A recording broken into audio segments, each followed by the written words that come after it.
L'ex-épouse de Joël Le Squarnec était-elle au courant des agissements de son mari ? Cette question est au cœur de ce 3e jour d'audience au procès de l'ancien chirurgien jugé pour près de 300 viols et agressions sexuelles sur des patients mineurs pour la plupart. À la barre, le frère de l'accusé assure que l'ex-épouse savait mais n'a rien fait. Et Sandrine Prioul, après ces affirmations, c'est justement cette femme âgée aujourd'hui de 71 ans qui s'est exprimée. Effectivement, l'ex-femme raconte ses relations de couple excellentes, dit-elle, avec Joël Le Squarnec, avant que ça se dégrade sans vraiment savoir pourquoi.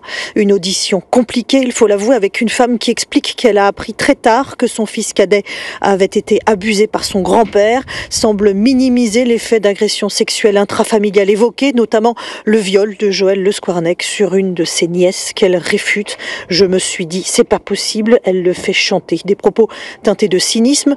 Vous pensez qu'à 5 ans, votre nièce a manipulé votre mari ? Demande la présidente. Elle lève les bras au ciel. Allez savoir, elle est tortueuse, cette petite fille, répond l'ex-femme, suscitant des cris effarés dans la salle de retransmission des victimes.